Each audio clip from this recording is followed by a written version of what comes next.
Mas o pecado, tomando ocasião pelo mandamento, despertou em mim toda sorte de concupiscência, porque sem lei está morto o pecado. Outrora sem a lei eu vivia, mas sobrevindo o preceito, reviveu o pecado e eu morri. E o mandamento que me fora para a vida, verifiquei que este mesmo me tornou para a morte.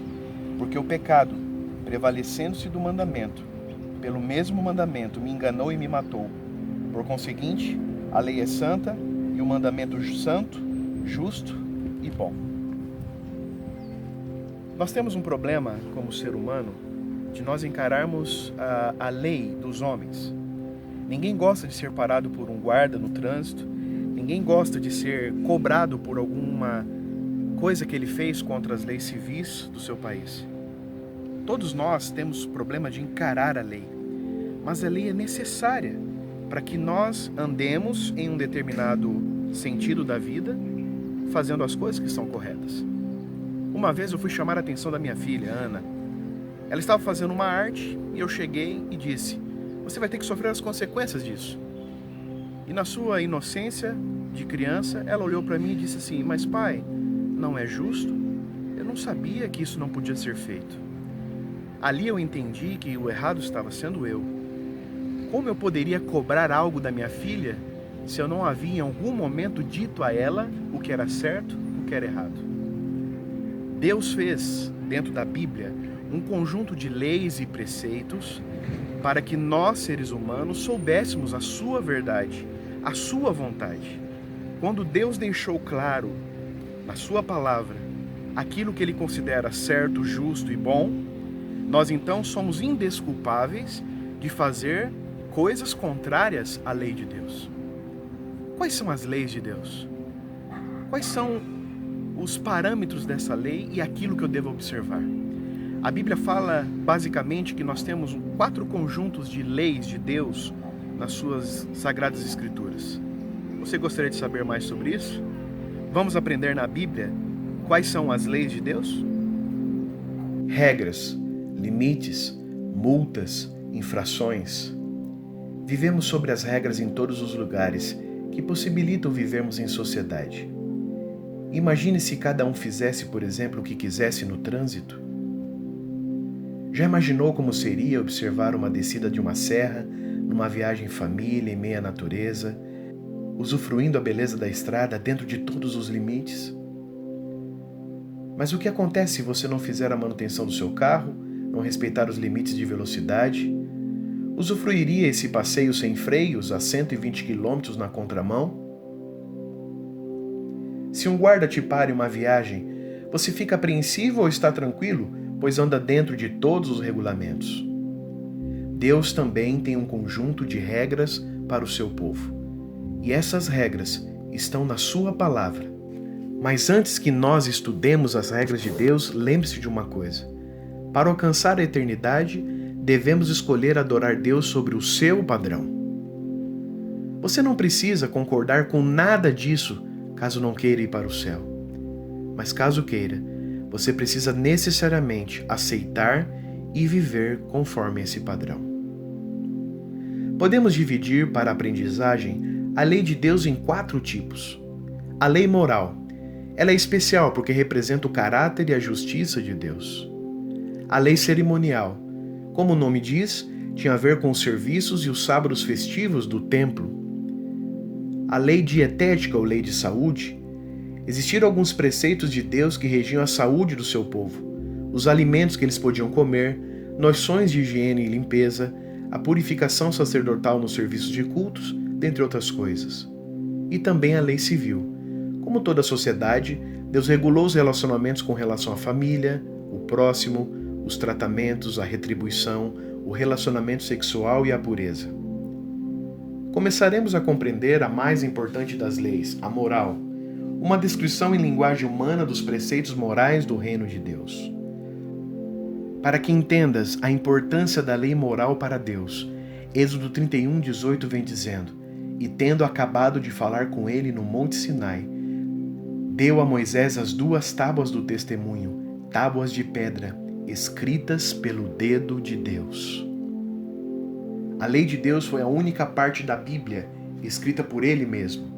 e representa o seu reino de justiça e é a base do julgamento de Deus, como veremos nos próximos programas.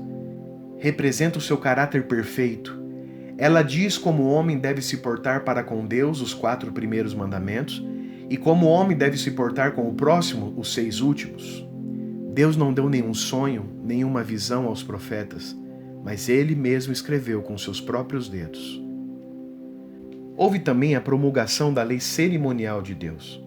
Foi estabelecido para demonstrar prática e didaticamente o plano de salvação.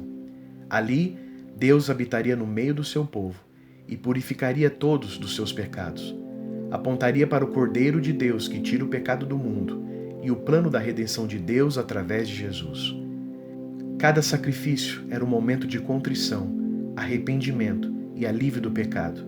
O inocente morreria, o animalzinho, para que o pecador fosse perdoado e inocentado. Deus também queria que o ser humano fosse saudável e higiênico.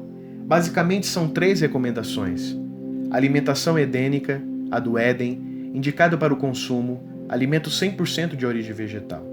O próprio dilúvio fez uma distinção entre os animais para o consumo, havendo 4 casais a mais daqueles que seriam liberados por Deus para serem consumidos.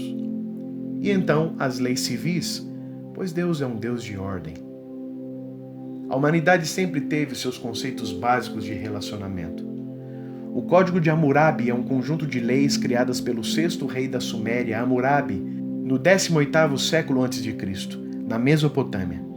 Era um código baseado na lei do talião, que representa uma dura retaliação do crime praticado de sua pena, conhecida como olho por olho, dente por dente. As 282 leis referentes ao Código de Hammurabi foram talhadas em uma rocha de diorito. A humanidade, muitos anos antes de Jesus, viviam sobre regras. Paulo, o apóstolo mais capacitado de todos, sempre usou a palavra grega nomos, lei, para todas as leis. Isso confunde um pouco no primeiro momento, porém a Bíblia sempre mostra em que contexto Paulo estava usando cada uma das vezes. Por isso vamos entender a relação entre as leis e preceitos de Deus e nós, para entendermos a sua aplicação e validade. Separaremos então as 4 leis que Deus nos deu: moral, cerimonial, dietética e social. E também separaremos na sua abrangência e na sua validade. Vamos tentar através desse gráfico entender o que Deus nos deixou. A sua lei moral tem uma abrangência universal. É para todas as pessoas e a sua validade é eterna. Por representar o seu caráter e o seu reino de justiça, a lei de Deus sempre existiu. Pense por que Satanás foi expulso do céu, porque ele quebrou a lei de Deus. Antes mesmo do Sinai, por que Caim foi declarado ímpio ao matar o seu irmão? Não matarás, porque já existia a lei de Deus. A lei cerimonial já tem abrangência local e a sua validade era transitória. Representava um período da vida do povo de Deus antes de Jesus vir e morrer como sacrifício supremo sobre todos os pecados. A partir da morte de Jesus, o véu do santuário rasgou. Não era mais necessário os sacrifícios, pois Jesus havia feito o sacrifício. A lei dietética é universal. Leis de saúde servem para todos os homens, em todas as gerações, em todos os lugares do mundo. Mas também tem uma validade transitória, porque quando Jesus voltar, nós receberemos um corpo incorruptível e desfrutaremos da imortalidade condicional a estar com Deus no céu. A lei social é universal, regula o relacionamento de todas as pessoas em todas as épocas e lugares do mundo, mas também será transitória, porque no céu nós não pecaremos e não necessitaremos de regras para a convivência, uma vez que conviveremos em paz por toda a eternidade. Olhe agora o gráfico. Você consegue entender a abrangência e a validade de cada uma das leis? O resumo desse estudo, querido amigo, é compreender que Deus quer nos fazer pessoas melhores. Você consegue entender isso? Você consegue entender que quando obedecemos a Deus somos transformados em uma nova pessoa? Você gostaria de ser uma pessoa melhor? Eu creio que sim. Gostaria a partir de agora de aprender como fazer a vontade de Deus? Se respondeu sim, eu gostaria de fazer uma oração especial por você nesse momento. Querido Deus, obrigado por se importar com cada aspecto de nossas vidas. Dê-nos, Senhor, através do poder do Espírito Santo, uma transformação segundo a sua vontade. É o que humildemente te imploramos para todos nós. Amém.